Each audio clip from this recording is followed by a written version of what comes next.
Gyeongju, le site historique des Bouddhas de pierre. Gyeongju, dans le sud-est de la Corée, fut la capitale du royaume de Silla, fondé au IVe siècle. Ces grands monticules d'herbes sont les tombes royales de la chambre des Silla. Le Cheonmachong, ou le tombeau des chevaux célestes, a été construit au VIe siècle. Cela fait des centaines d'années que de lourdes pierres protègent la chambre mortuaire des pillards. Quand le tombeau a enfin été découvert, on s'aperçut qu'il y avait de nombreux trésors d'or à l'intérieur.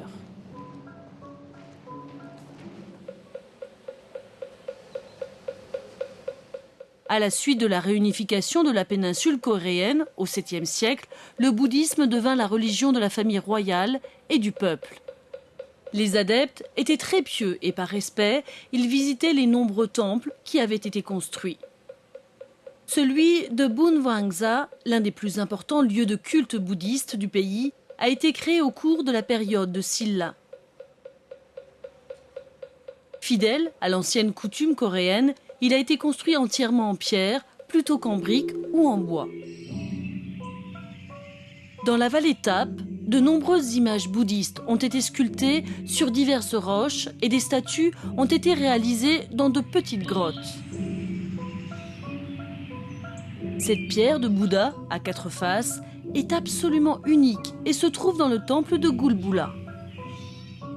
Ces énormes statues de Bouddha, qui datent de la même période, ont malheureusement été défigurées par la dynastie Yi après la chute du royaume de Silla.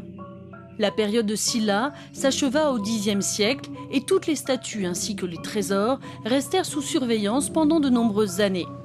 Aujourd'hui, de nombreux Coréens sont toujours de fervents bouddhistes et continuent de se rendre dans les temples pour prier et faire des offrandes, tout comme leurs ancêtres le faisaient il y a plus de 1000 ans.